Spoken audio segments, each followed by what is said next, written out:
My girlfriend told me to call a taxi when I was in a car accident. I made sure she got the message. I'm still processing what happened, but I need to get this off my chest because I genuinely can't believe someone I loved could be this callous. Background: Laura and I have been together for 2 years. We moved in together last year, split bills, the whole domestic thing. I thought we were solid. She works in marketing. I'm a project manager for a construction company. We've had our ups and downs like any couple, but nothing that seemed like red flags until now. So 3 weeks ago, I was driving home from a job site outside the city when this jackass in a lifted pickup decided my lane looked better than his. No signal, just swerved right into me doing about 70. I managed to avoid getting completely T-boned, but my car took a nasty hit on the driver's side. Spun me across 2 lanes before I got control back and pulled over. Nothing broken, but my left shoulder was screaming.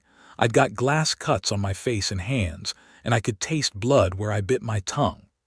The cop who responded, Officer Miller, this becomes important later, was actually really cool. Turns out he grew up in my neighborhood, went to school with my older brother. Small world. He made sure I got checked out by the EMT, helped me deal with the tow truck, all that stuff. My car was totaled. I was banged up enough that I shouldn't drive even if I had wheels, and I was 90 miles from home. Miller told me I needed someone to come get me, so I called Laura. She didn't pick up. I texted her, "Hey babe, been in an accident on I-75. I'm okay, but car's totaled and I need you to come pick me up. Can you come get me?" 20 minutes later, I got this back. "OMG, are you okay? I'm at lunch with Jacob right now. Can you just call an Uber or something? We haven't seen each other in forever and already ordered. Let me know when you get home safe." I stared at that message for a solid 5 minutes. Miller was looking at me, waiting for an answer about who was coming. The EMT was asking if I need to go to the hospital. My face was still bleeding from glass cuts, and my girlfriend of 2 years was telling me she couldn't interrupt her lunch date with her guy friend to pick up her injured boyfriend. For context, Jacob is this dude she went to college with. They've always been just friends. He lives across town. They grab lunch maybe once a month, whatever. And honestly, I never worried about it. But the fact that her lunch with this guy was more important than me literally being in an accident, that hit different. I showed Miller the text. Didn't mean to, but he was still waiting and I couldn't bring myself to talk. He read it and his expression changed. "Seriously?" he asked. I just nodded. That's when something clicked. I wasn't angry yet, that came later. I was just cold, like something inside me just went quiet and calculating. I realized I was seeing Laura's true priorities crystal clear, maybe for the first time ever. And I decided that if she wanted to prioritize her lunch with Jacob, then she should know exactly what she was choosing over. I asked Miller, "Hey, in situations like this, do you ever need to notify family members officially? Like, if someone's been in an accident?" He caught on real quick. "Well," he said, "technically we do sometimes need to make official notification to next of kin, especially if there are injuries involved. Standard procedure in some cases. Would that involve going to where they are? If necessary for the notification, yes. We want to make sure important information gets delivered properly." I gave Miller Laura's number and told him where she was having lunch. Told him I was making her my emergency contact and I needed her officially notified about the accident. He smiled, not mean, but like he understood exactly what was happening. The best part: Laura had posted an Instagram story from the restaurant not 10 minutes before she texted me. Some fancy place downtown called Meridian Bistro. She'd tagged Jacob and everything. Made it real easy to find them. Miller told me to wait there. He'd be back in about an hour. I spent that time getting my cuts cleaned up properly, filling out paperwork, and thinking about 2 years of relationship in a whole new light. The EMT ended up driving me to a nearby coffee shop to wait, which was cool of him. About an hour and 15 minutes later, Miller came back looking satisfied. "Notification has been made," he said. "Your girlfriend should be here soon." Laura showed up 45 minutes later and I could tell she'd been crying. Her face was blotchy, her makeup was smeared, and she looked like she'd thrown her clothes on in a hurry. Jacob wasn't with her. She ran up to me and immediately started with Daniel. "Oh my God, I'm so sorry. I didn't realize how serious it was." But I could see it in her eyes. She was panicked, but not about my injuries. She was panicked about what had just happened to her. I didn't say much on the ride home, just thanks for coming when she got there, and gave her basic directions. She kept trying to explain herself, but I wasn't really listening. I was thinking about how she'd reacted to my text versus how she'd reacted to Miller showing up at her lunch. Funny how priorities can shift when there are consequences. When we got home, she made a big show of taking care of me. Wanted to clean my cuts, make me food, keep asking if I needed anything. But it felt hollow, like she was performing being a good girlfriend because she was scared, not because she actually cared. I told her I needed to rest and went to our bedroom. She followed me, wanted to keep talking about it, but I just closed the door and took a shower. Standing under the hot water, washing glass dust out of my hair, I realized something had fundamentally changed. I didn't trust her anymore. More than that, I didn't respect her anymore. The next morning, Laura was up before me making breakfast, still in full damage control mode. I ate, thanked her, and told her I was going to stay at my brother's place for a few days to recover. She didn't like that, wanted to know why, but I kept it simple. I need space to think. I've been staying at my brother's since then. Laura's been texting constantly, wanting to talk, wanting to explain, wanting to fix things. But I don't think there's anything to fix. She showed me who she is when it mattered. The rest is just noise. Update 1.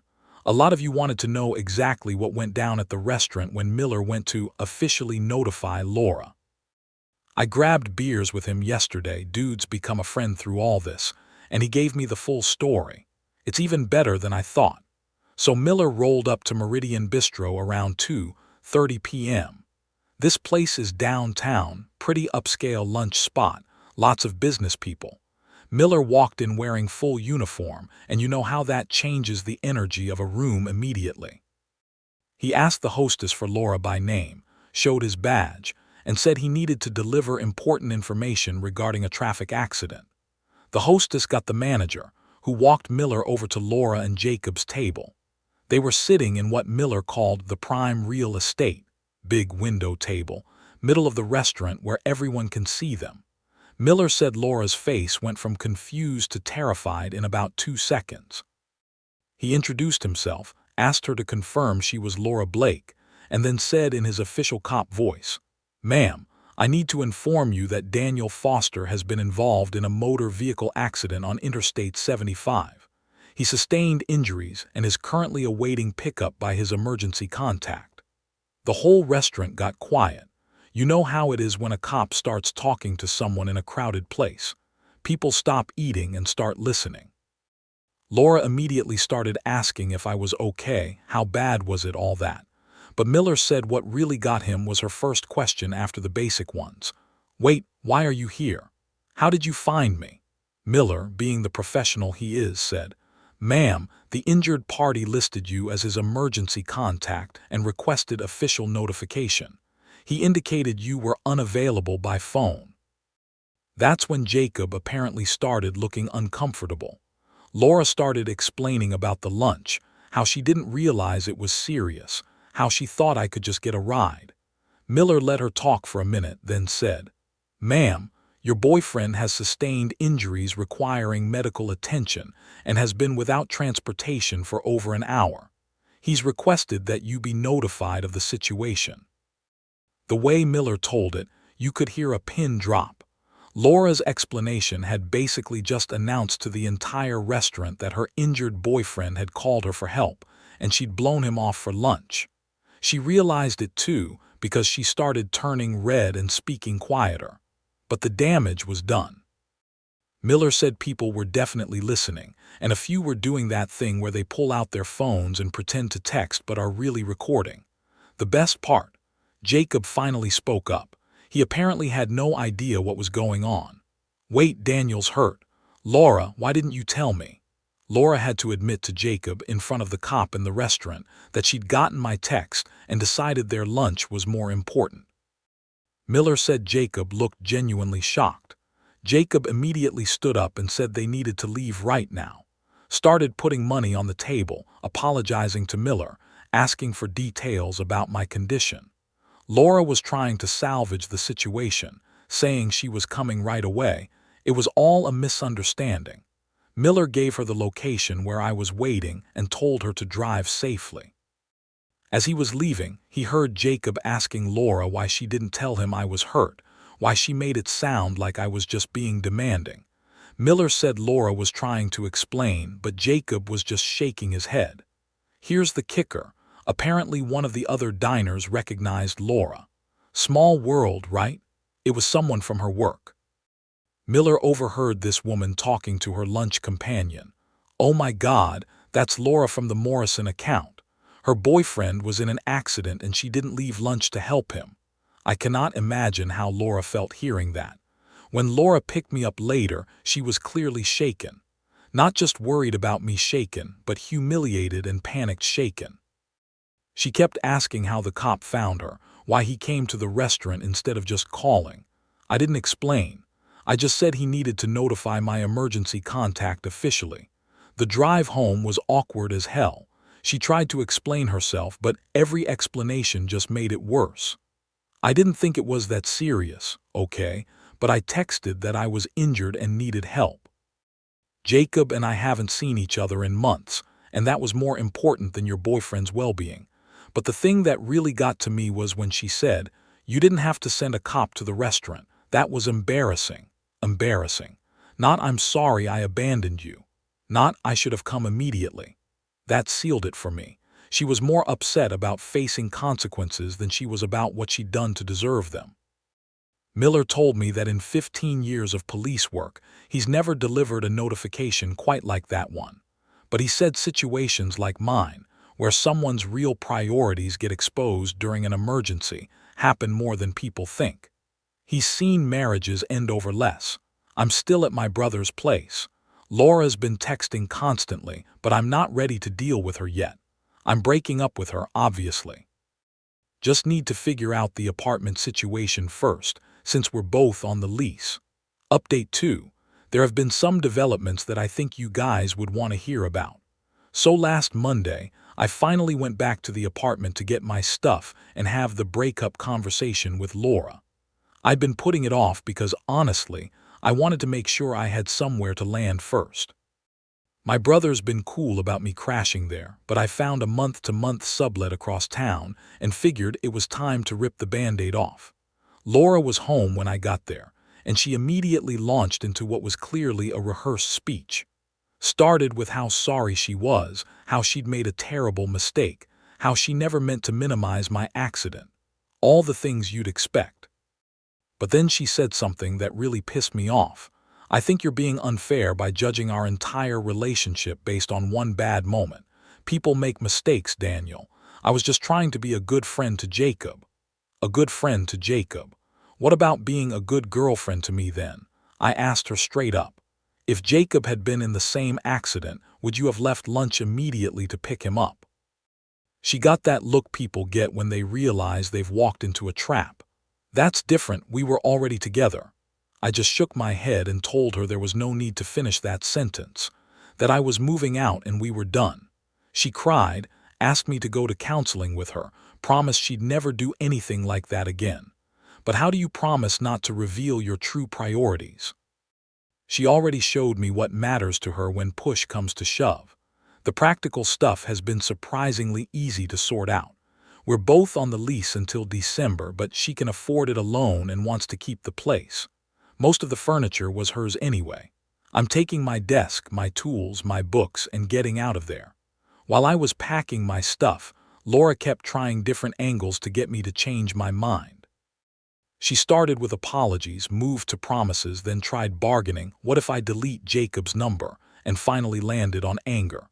"You know what, Daniel, you're being dramatic about this. It was one afternoon, I apologized. You got your little revenge with the cop stunt and now you're throwing away 2 years over nothing." Nothing. My accident was nothing to her. Then she said, "And don't think you're any better than me." Fine, maybe I messed up, but you set me up to be humiliated in public. That was cruel. I almost laughed. She was still more concerned about being embarrassed than about what she'd done to deserve it. I didn't set you up, Laura. I just made sure you got the message that your boyfriend was in an accident and needed help. The humiliation was all your own doing. She didn't have an answer for that. While I was loading my truck, my neighbor Mrs. Lawrence came out to help carry boxes. She's this sweet older lady who's lived in the building forever, knows everybody's business. She asked if everything was okay, so I gave her the basic story. Mrs. Lawrence just shook her head. Then she told me that Laura had been having people over for support all week, and it was getting loud. Apparently Jacob came by twice, which I found interesting. Mrs. Lawrence said Laura seemed to be telling everyone who would listen about how unfairly you're treating her. That gave me an idea. I asked Mrs. since I remembered Miller mentioning someone from her office was at the restaurant. I later did some asking around. And sure enough, word had spread through the office about what happened at Meridian Bistro. Apparently, it had become quite the talking point, and not exactly in Laura's favor. The final nail in the coffin came when I was loading the last box. Laura came down to make one more plea, and she said something that crystallized everything for me. Daniel, I know I made a mistake, but you have to understand, Jacob's been going through a rough time lately. He really needed that lunch. I was trying to be there for a friend who needed me. And what about your boyfriend who needed you? That's different. I knew you'd be okay. You're strong, you can handle things. Jacob's more fragile right now. So there it was. In Laura's mind, my emergency was less important because she assumed I'd figure it out. Her friend's emotional needs trumped her boyfriend's physical safety because he was more fragile. That's not love. That's taking someone for granted because you assume they'll always be there regardless of how you treat them. I told her we were done talking and finished loading the truck. She stood there crying, but I was past feeling bad about it.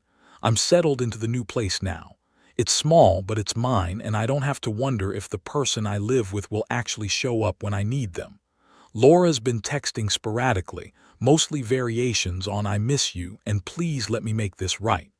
I haven't responded. There's nothing left to say. Officer Miller checked in on me yesterday, wanted to make sure I was doing okay.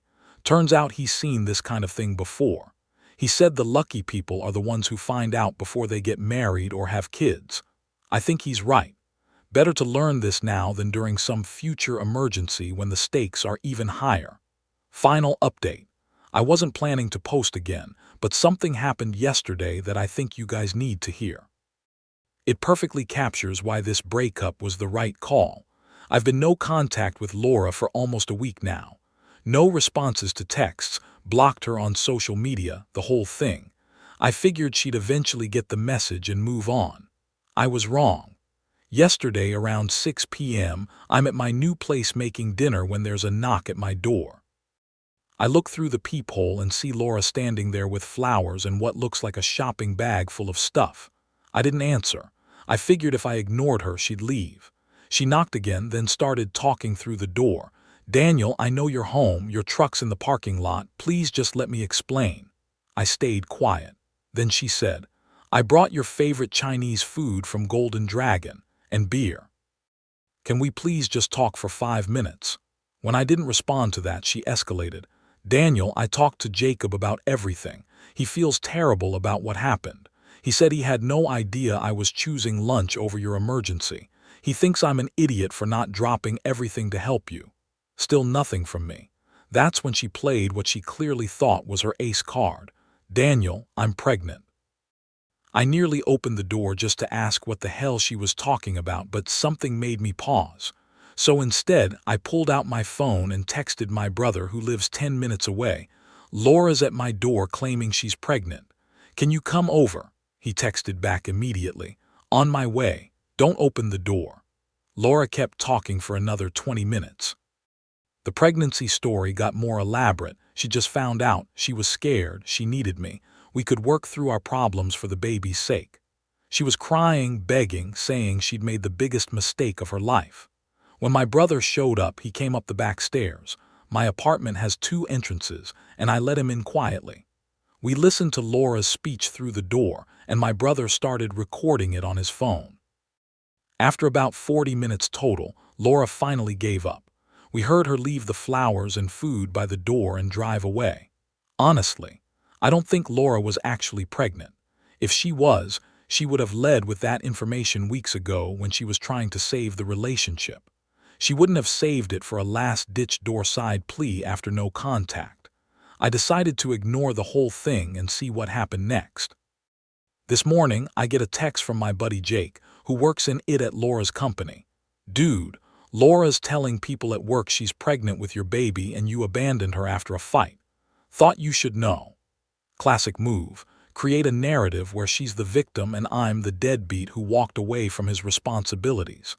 I screenshotted Jake's text and sent it to Miller, asking for advice on how to handle this. He called me back within an hour. "Daniel, this is harassment now. She's making false claims that could damage your reputation at work and in your community. You want to nip this in the bud." Miller suggested I document everything, save the texts, get witness statements from my brother about the door incident, keep records of her attempts to contact me. If she keeps escalating, I might need a restraining order. But he also had a simpler suggestion. Sometimes the best way to handle lies is with truth. "You got any mutual friends who might be hearing this story?" I did. Laura and I have several mutual friends from college, plus some couples we hung out with regularly. If she was spinning a false pregnancy story, they deserved to know the truth. So I sent a group text to about 8 people we both know. "Hey everyone, heads up that Laura and I broke up 2 weeks ago after she chose not to help me when I was injured in a car accident. She's now claiming to be pregnant and telling people I abandoned her.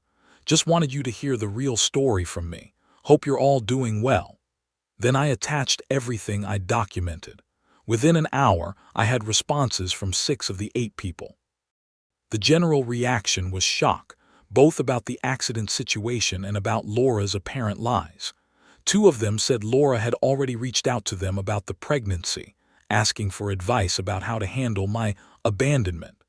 Apparently, Laura had told them we broke up because I was being unreasonable about her having male friends. She never mentioned I was hurt. Given everyone's reaction to my text, Laura's story would probably blow up in her face soon. Good luck isolating yourself with your own lie. The final piece of this puzzle came together this evening. Jacob texted me out of the blue. "Daniel, I heard about the accident situation. I had no idea. I'm really sorry, man. Also, she's been telling people she's pregnant with your kid. I know for a fact that's not true. We can talk more if you want." Interesting. Jacob knows for a fact that Laura's not pregnant. I didn't ask for details, but I have my theories. I'm done with all of it. Changed my number today, blocked her on everything, and told my work security about the situation in case she shows up there. My brother's been amazing through all this, and Miller said to call him if she escalates further. But honestly, I think she'll move on once she realizes the lies aren't working. People like Laura usually find a new target for their drama pretty quickly. The whole experience has been weirdly liberating. I feel like I dodged a massive bullet. I'm moving on with my life now. Got a good job, good friends, good family. That's enough for me. Thanks for the support and the reality checks, Reddit. Take care of yourselves. Peace out.